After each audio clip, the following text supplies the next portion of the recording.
네, 오늘부터 학계 들어갑니다. 학계는 2장으로 돼 있고 총 절수도 합쳐봤자 38절 되는 짧은 글인데, 이 학계서하고 스가랴서가 바벨론의 포로로 갔다가 고레스 황제의 페르시아 고레스 황제의 칙령에 의해서 그들이 다시 본국으로 귀환하게 되고, 그 칙령에 의해서 성전을 재건하는 그런 역사를 갖고 있습니다. 우리가 앞에서 읽었던 성경 중에서는 에스라서 1장과 6장의 내용, 그 배경을 갖고 있는 이 성경이 학계서하고 또 스가랴서입니다. 학계하고 스가랴서는 성전 재건과 관련된 그런 예언서라고 볼 수 있습니다.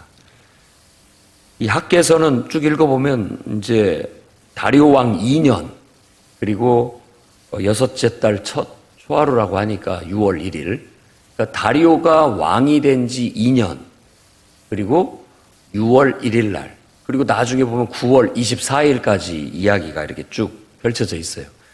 그 날짜에 하나님께서 어떤 말씀을 주셨고, 그 말씀을 백성들에게, 혹은 그때 당시에 유다의 1차 포로가 귀환할 때 유대인 중에 총독으로 온 사람이 스룹바벨, 그는 여호야긴의 손자입니다.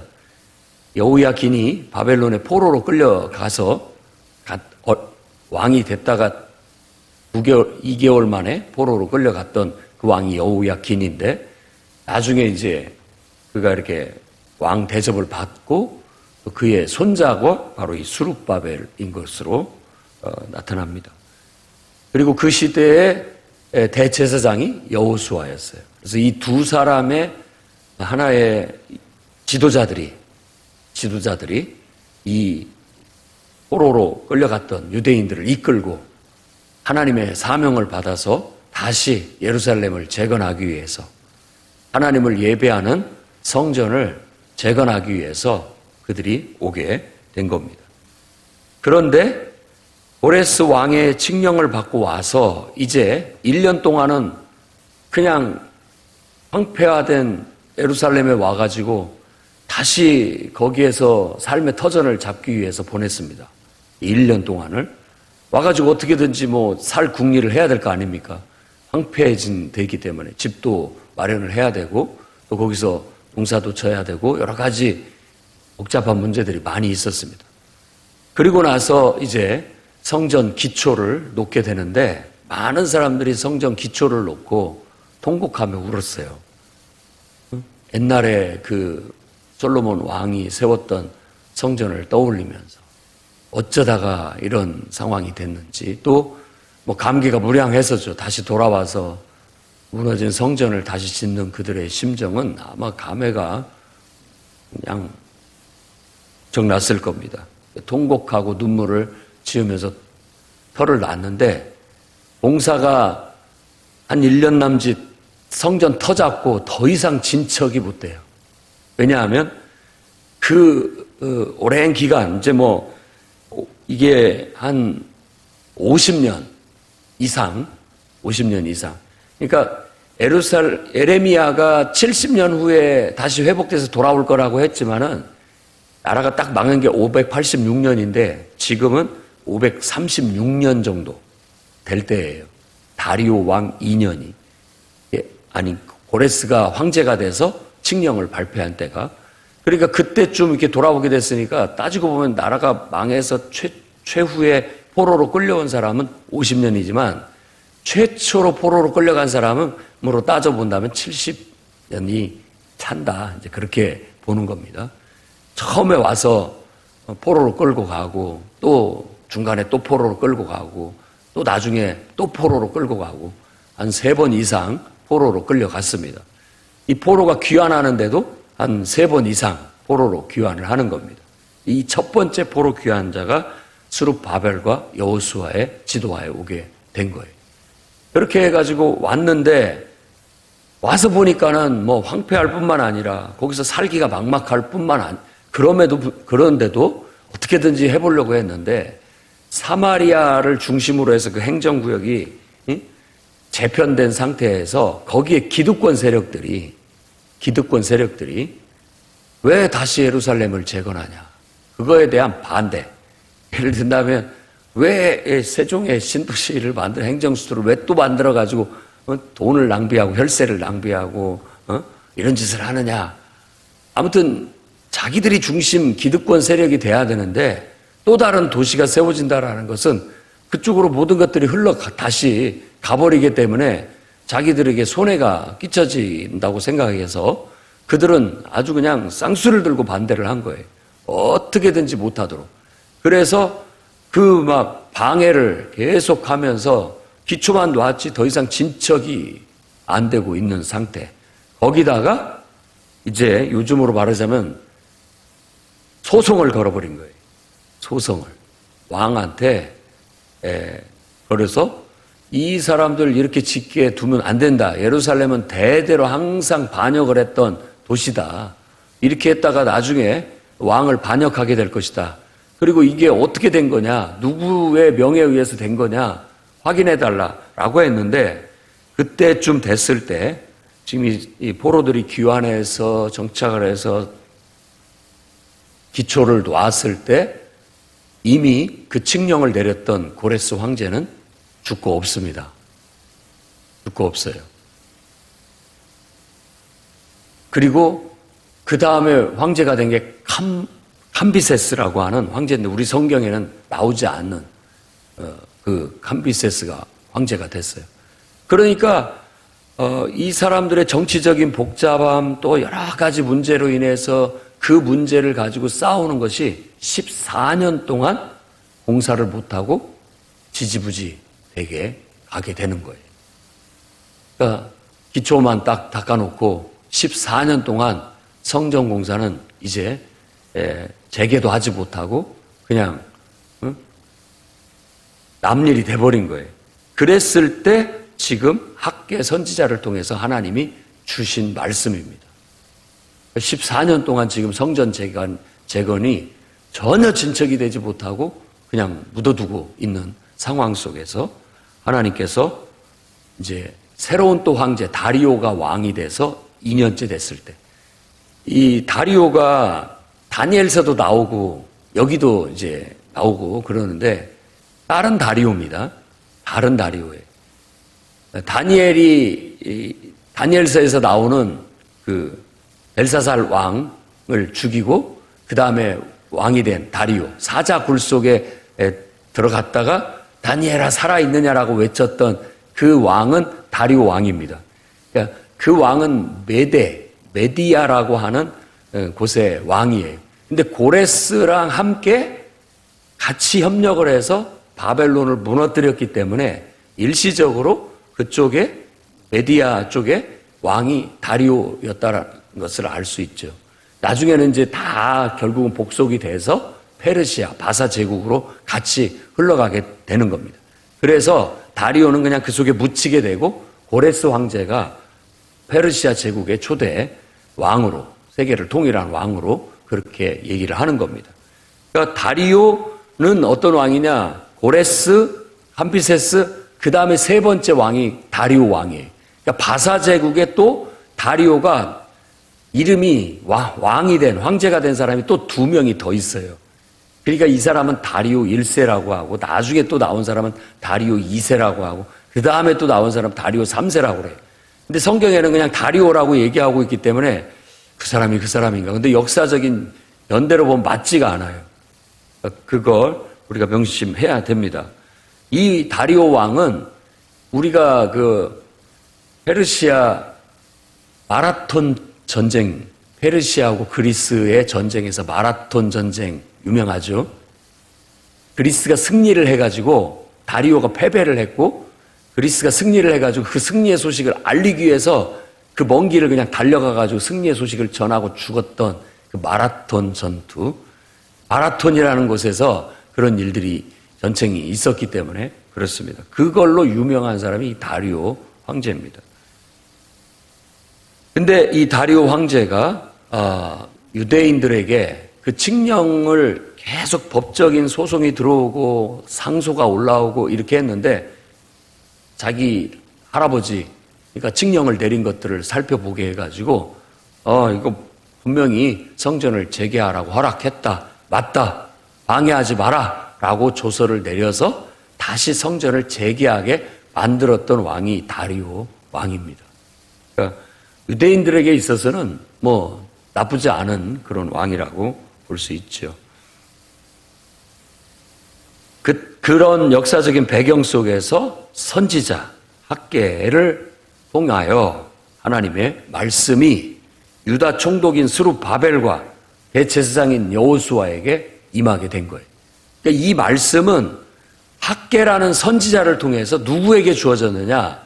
그 포로로 귀환했던 사람들의 수장인 스룹바벨과 여호수아에게 주어진 말씀이다라는 겁니다. 그 말씀의 핵심은 포로로 귀환한 백성들이 하는 말들이 지금 여호와의 성전을 세워질 때가 아니다. 시기가 아니다라고 하는 때가 아니다. 아직은 때가 안 됐다. 그러니까 다들 그런 말들로 이미 마음속에 그런 마음이 들어가 있어 버린 거예요. 14년 동안을 지지부지 아예 이제 이거 잊혀진 일이 돼버린 거예요. 성전을 재건하러 왔는데 자기 사명을 잊어버리고 있는 거예요. 그래서 우리가 깊이 한번 생각해 봐야 됩니다. 우리 신앙생활 처음 우리가 하나님을 믿게 됐을 때 또 정말 하나님 앞에 내 자신을 헌신하고 은혜 받았을 때 하나님이 주신 내게 주신 사명이 있는데 우리가 그 사명을 그때는 막 은혜 받았으니까 막 해보려고 막 하다가 방해가 생기고 어려움이 생기니까 사탄이 역사하니까 나중에 그만두게 되거나 흐지부지 돼가지고 오랜 세월이 흘러가 버리게 되는 경우 우리 신앙생활 속에 그럴 수 있습니다. 잃어버린 사명을 하나님은 오늘 학개 선지자를 통해서 다시 깨우치는 겁니다. 이렇게 내가 내게 약속한 그 헌신 잊어버렸느냐? 내가 너에게 맡겨준 사명 잊어버렸느냐? 그때 그날 은혜 받았을 때 하나님께서 너에게 주신 사명 그 사명을 지금도 기억하고 있느냐?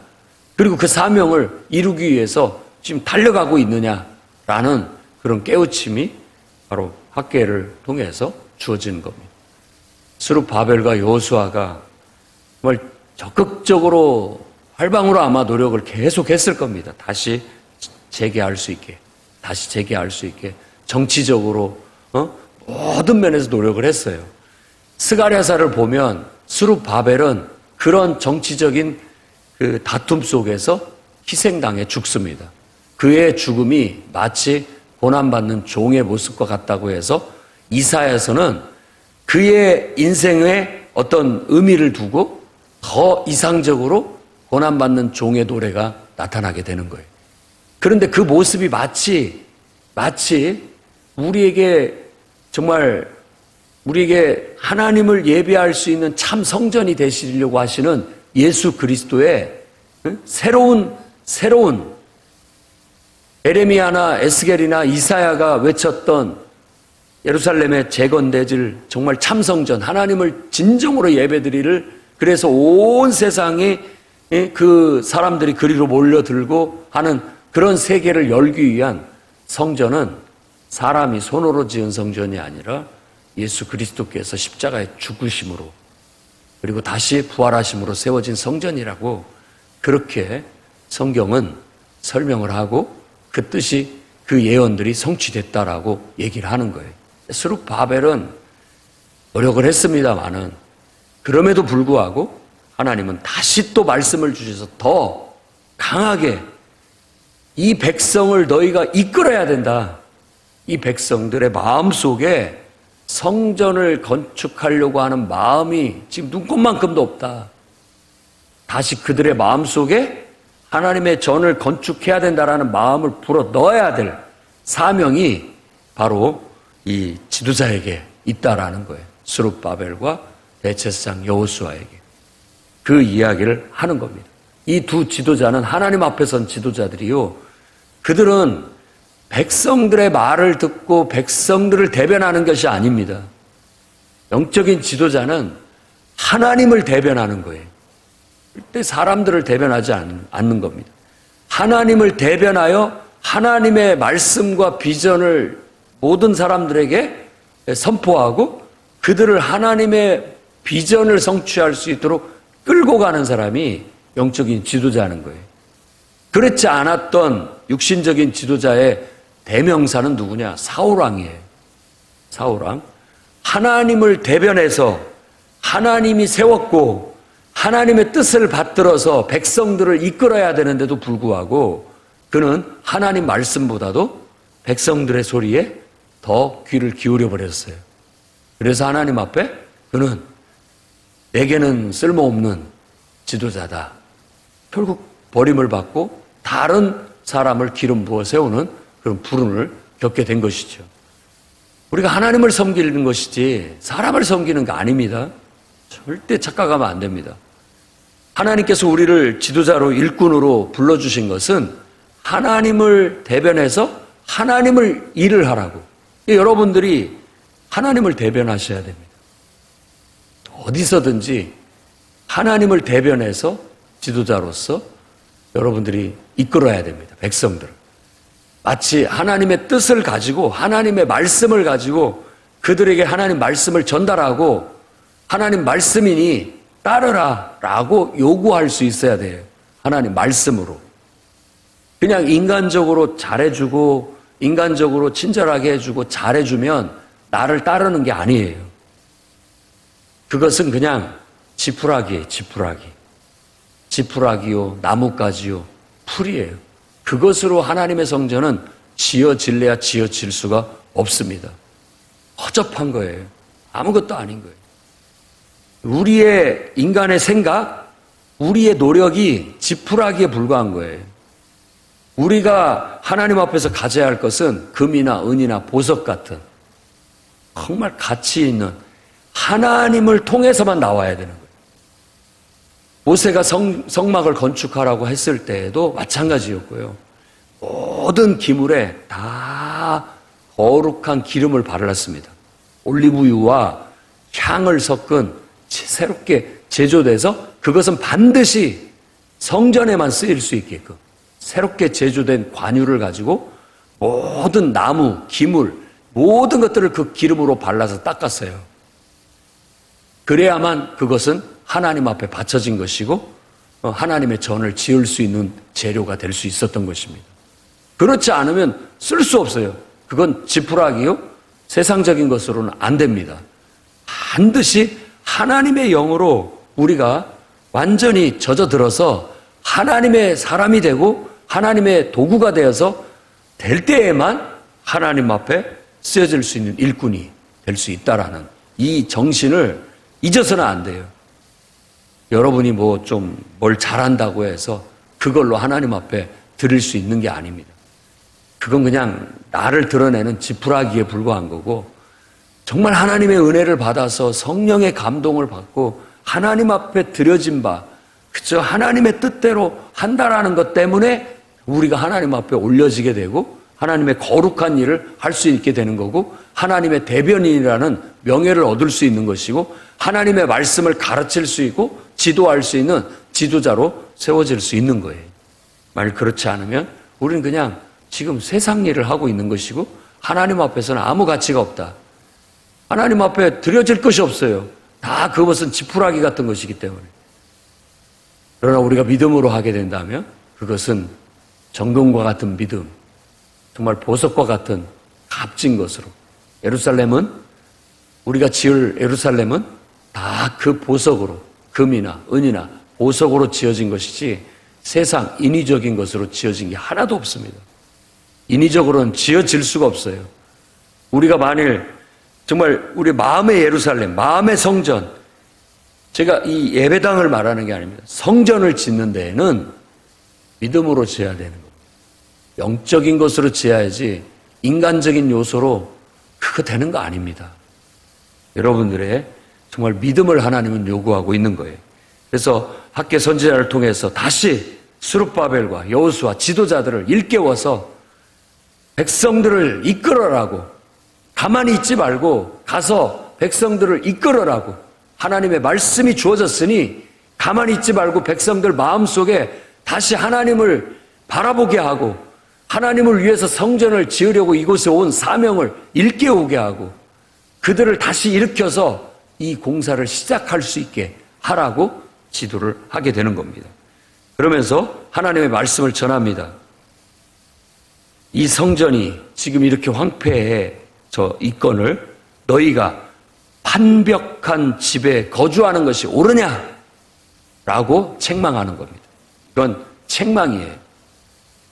뭐 하고 있느냐?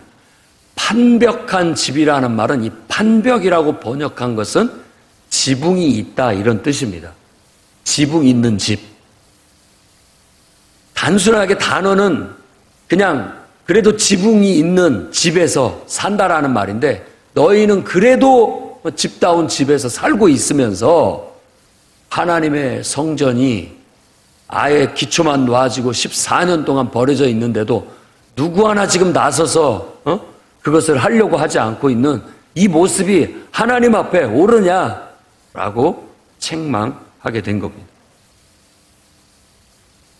너희는 너희 행위를 돌아봐라. 살피라. 너희 자신을 한번 돌아봐라. 지금 뭐하고 있느냐? 너희의 사명이 뭐였더냐?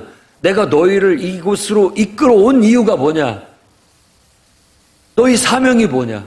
이 땅에 하나님을, 여호와 하나님을 예배할 수 있는 중심지로 예루살렘을 세우도록, 그곳에 하나님의 성전을 세우도록 내가 이렇게 역사해서 너희들을 이끌어 왔는데 왜 성전 재개하는데 이렇게 너희들이 마음이 없느냐라고 책망하는 겁니다. 그렇게 너희들이 하나님께 마음을 두지 않고 하나님의 일에, 너희의 사명에, 하나님이 맡겨주신 사명에 무관심하니 너희도 많이 뿌려도 수확이 적고 먹을지라도 배부르지 못하고 마실지라도 흡족하지 못하고 입어도 따뜻하지 못하고 일을 해서 싹쓸 받아도 다 구멍난 전대 주머니여서 다 어디로 가는지 모르게 다 잃어버렸다. 다 사라져버렸다. 라고 말하고 있는 겁니다. 이 말은 너희가 이렇게 해서 하나님의 은혜를, 하나님의 복을 받겠느냐? 못 받는다. 지금 봐라. 우리가 이렇게 지금 하나님 앞에 어렵고 힘들게 살고 있지 않느냐. 왜 그러겠느냐? 라고 지금 하나님께서 깨우치고 있는 겁니다. 그러면서 7에서 11절 말씀에는 너희는 산에 가서 나무를 해서 성전을 건축하라. 내가 기뻐하고 영광을 얻으리라. 하나님께서 하시는 말씀이에요. 너희가 산에 가서 나무 패다가 성전을 건축하면 내가 기뻐하고 내가 영광을 얻게 될 것이다. 그러면 이제 앞으로 말씀이 이어지겠지만 그러면 비로소 에스겔이 본 환상처럼 성전이 다시 지어지고 그 성전으로부터 은혜가 흘러 무릎팍에 차고 허리춤에 차고 가슴팍에 차고 큰 강물이 일어 흐르게 될 것이다. 결국 은혜와 축복은 거기서부터 오게 될 것이다 라는 거예요. 너희가 많은 것을 바라나 도리어 적었다. 집으로 가져갔으나 내가 그거 다 불어버렸다 라고 말합니다. 우리가 어떻게 살아야 될지를 보여주는 것이죠. 정말 우리는 하나님 앞에 부름을 받고 하나님의 백성이 됐고 하나님의 소유가 됐습니다. 하나님께서 저와 여러분들을 다 부르셨다고 믿는다면 부르실 때 여러분에게 다 사명을 주셨다는 것도 있어서는 안 됩니다. 하나님이 이곳에 여러분을 부르신 사명이 무엇인지 오늘 잃어버렸다면 다시 그것을 일깨우십시오. 내가 은혜 받았을 때 내게 주신 사명이 뭔지 하나님을 기쁘시게 하고 하나님을 영화롭게 할 수 있는 그 내게 주신 사명이 무엇인지 나를 부르신 그 사명을 다시 오늘 붙잡고 여러분 일어나셔서 그 일을 해야 됩니다. 우리가 만일 사명을 잃고 그저 내 한 몸 살기에 급급해서 먹고 마시고 시집가고 장가가고 시집 보내고 장가 보내는 데에만 급급해하고 하나님은 안전에도 없고 뒷전이고 늘 하나님의 일에는 관심도 없고 누군가 알아서 하겠지. 나는 그냥 뒤에서 관망이나 하고 뒷짐이나 지고 바라보고 있었다면 오늘 이 말씀이 여러분 마음속에 들어가 여러분 정말 회개하는 역사가 일어나기를 바랍니다. 여러분 마음속에 영혼이 다시 눈을 뜨고 깨어나서 하나님의 은혜로 이 말씀을 받고 다시 기쁨을 얻고 사명을 회복하고 일어서기를 바랍니다. 어쩌다가 이렇게 됐느냐? 내 집은 이렇게 황폐한데 너희는 너희 집 짓느니라고 거기는 정말 행동이 빠르다. 거기에만 열심을 내고 있다. 너희 그냥 먹고 사는 데에만 너무 관심을 두고 거기에만 급급해하고 있지.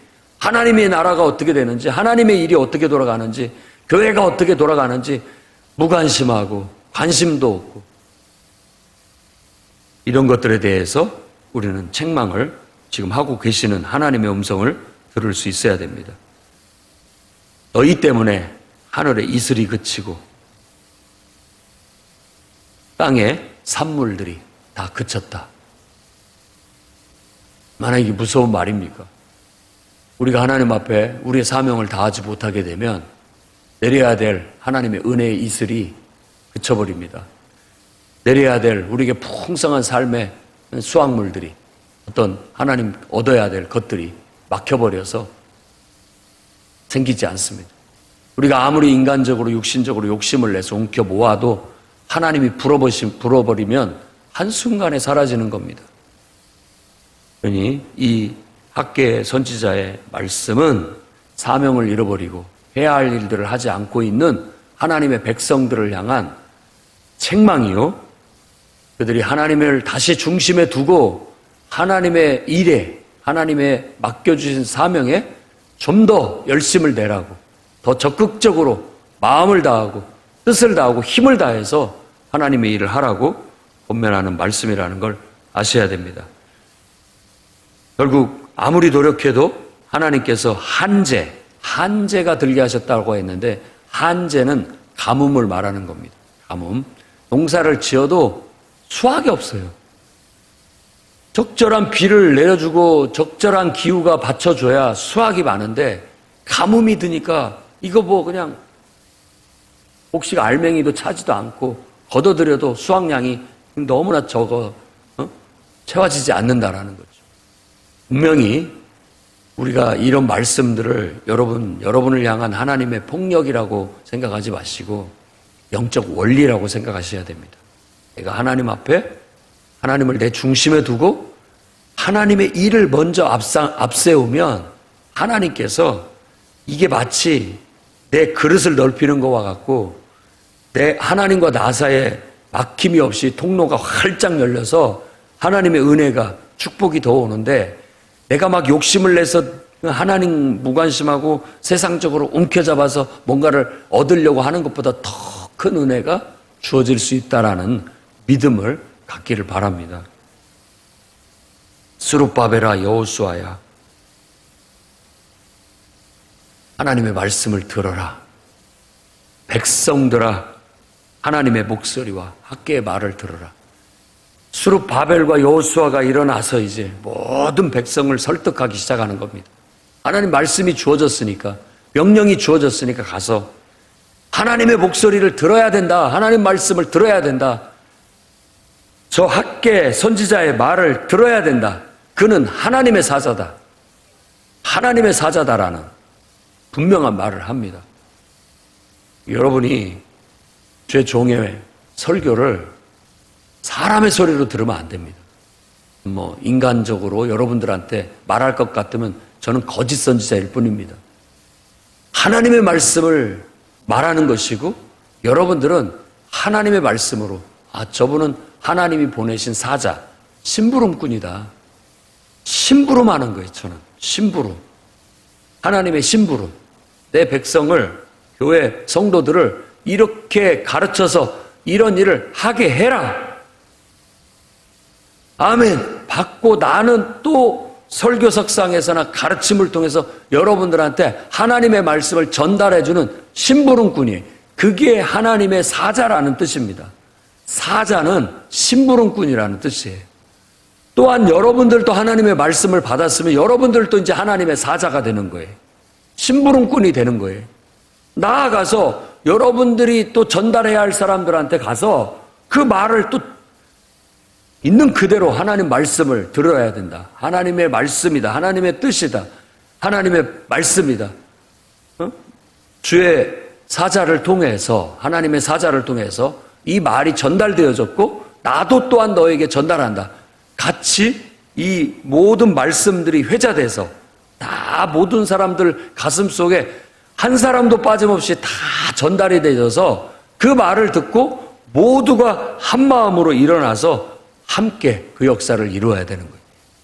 그랬을 때 말씀이 모든 성도들 속에 들어가서 한 마음이 됐을 때 하나님이 너희와 함께 계시느니라 가 되는 겁니다.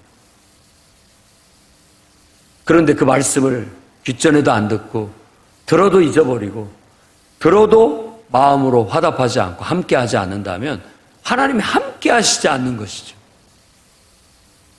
우리는 그 예외가 돼서는 안 되겠습니다. 여호와 하나님께서 그들을 감동시켰어요. 모든 마음 속에 그 마음을 하나님께서 움직이시니까 그래, 아멘. 이제 우리가 그동안에 너무 소극적이었구나. 그동안에 내가 너무나 게을렀구나. 그동안에 내가 너무 내 사는 데만 바빴구나. 모든 사람들이 회개하고 그 감동을 받아서 다 일어났습니다. 이게 부흥이에요. 부흥. 우리가 부흥회나 수련회를 통해서 하고자 하는 게 바로 그겁니다. 모든 사람들의 마음을 열고 그 마음 속에 하나님의 사명을 불어넣는 거예요. 하나님의 사명을, 하나님의 말씀을 불어넣는 거예요. 그러면 하나님께서 감동해 주셔서 말씀이 살아 역사를 하면 사람이 일어서는 겁니다. 부흥이 일어나는 거죠. 내 마음 속에 하나님의 사명이 딱 있면서 두 손에 두 주먹을 불끈 쥐게 되고 마음을 굳게 먹고 일어서는 거예요. 해보자. 해보자. 소극적인 태도 절대 안 됩니다. 게으른 거 안 됩니다. 무관심한 거 안 됩니다. 깨어나야 됩니다. 하나님을 바라봐야 되고 하나님 말씀을 우리 마음판에 새겨야 되고 마음에 두어야 되는 거예요. 하나님 나라, 주님의 몸된 교회, 교회의 사명, 우리가 감당해야 할 예배 사명, 우리가 감당해야 할 전도의 사명, 이게 우리 가슴 속에 들어와야 돼요. 그래서 같이 한 마음 한 뜻으로 감동이 돼서 해보자. 나가자. 힘을 합치자. 내가 나서겠다. 내가 헌신하겠다. 이런 감동들을 받아서 사람들이 막 나오는 게 이게 지금 부흥이 일어나는 겁니다.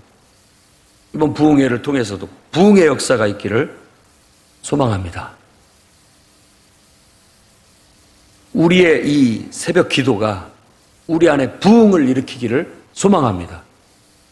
매일같이 그 부흥을 일으키는 하나님의 말씀이 여러분 속에서 다시 사그라들지 않게끔 오늘 또 막 힘을 줘서 하나님 앞에 말씀을 의지해서 기도하고 부르짖고 또 내일 가면 또 그것이 또 흐지부지 될까봐 또 하나님 앞에 간절한 마음으로 부르짖고 기도하면서 잊지 않기 위해서 그 사명을 내가 사그라들게 하지 않기 위해서 늘 내 안에 그 사명감이 불타오르게 하기 위해서 기도하는 겁니다.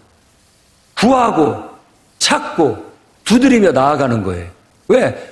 그래야만 내 사명이 잃어버리지 않고 내 안에 있는 이 하나님의 말씀이 더 역동적으로 내 안에서 살아 역사함으로 내가 그 일들을 실행할 수 있게 되고 장애물이 있어도 우리를 가로막는 어떤 것이 있어도 그 속에서 내가 기죽지 않고 내가 또 눌리지 않고 이겨낼 수 있는 힘이 나오기 때문에 그렇습니다.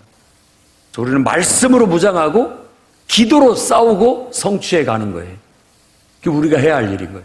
근데 영적으로 다운되어 있으면, 영적으로 무기력해져 있으면, 영적으로 게을러져 있으면 안 돼요. 아무리 하려고 해도 인간적으로는 절대 안 됩니다. 그걸 여러분들이 그 영적 원리를 깨닫기를 바라요. 그래서 우리 풍요로운 교회 성도들, 아니 하나님 앞에 나와야 됩니다. 그래서 말씀을 들어야 되고, 그래서 그 말씀으로 내 영혼이 깨어나서 사명감을 갖고 함께 소리 지르면서 기도하면서 해보자, 나가자, 힘을 합치자, 내가 앞장서겠다, 응? 내가 헌신하겠다, 이렇게 해서 하나님의 역사를 이루어 나가야 되는 겁니다. 한번 상상해 보십시오. 지금 그런 일들이 학계 선지자의 설교를 듣고 반응들이 일어나기 시작한 겁니다.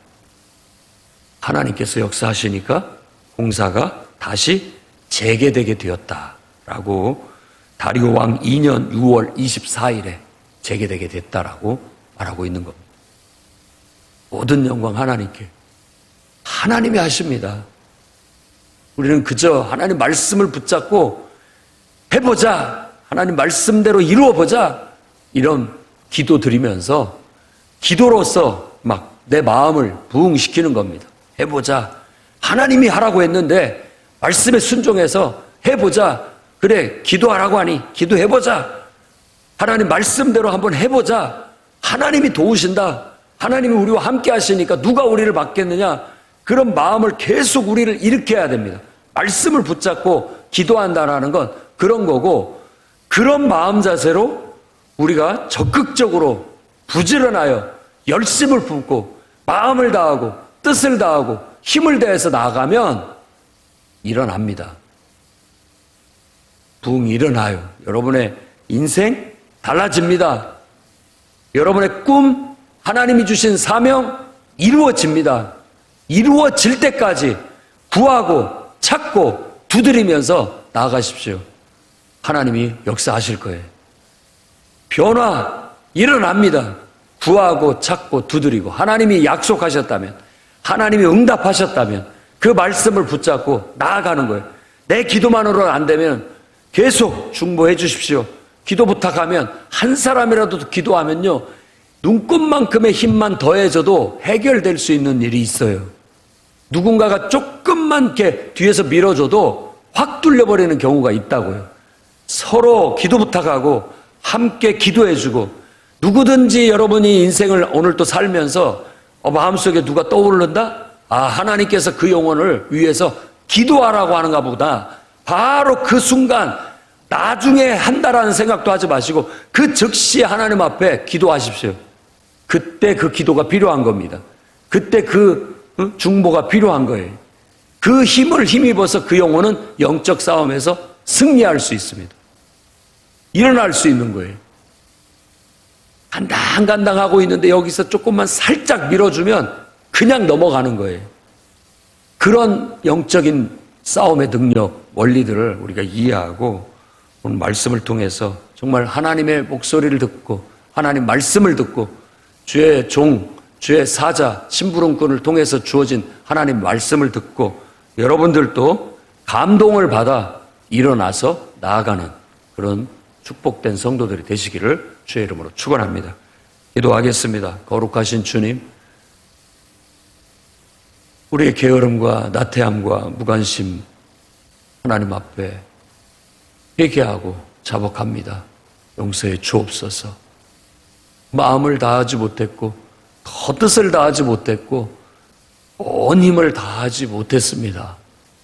주님 불쌍히 여겨주시고 긍휼히 여겨주시옵소서. 진노 중에라도 주님의 긍휼을 하나님 기억하여 주시옵소서. 잊지 말아 주시옵소서. 우리가 다시금 우리 안에 하나님의 말씀을 떠올리게 하시고 하나님이 나를 부르셨을 때 내게 주신 사명, 내게 주신 꿈과 비전을 다시 되새기게 하시고 내가 그것들을 다 잊어버리고 헛된데 허망한 것들로 지푸라기 같은 일들로 그런 것들에 사로잡혀 세월을 낭비하고 살았었으면 정말 진정으로 회개하고 주님 앞에 돌아서기를 원합니다. 하나님 말씀이 우리에게 주어지니 우리 영혼이 힘을 얻고 우리 영혼이 감동을 받아 하나님의 역사를 이루기 위하여 행하게 하시고 실천하게 하시고 나서게 하시고 헌신하게 하시사 하나님의 놀라운 역사가 기적같이 이루어지는 축복을 경험하게 주시옵소서. 오늘도 우리와 함께 하실 하나님을 찬양하며 예수님 귀하신 이름으로 기도드립니다. 아멘.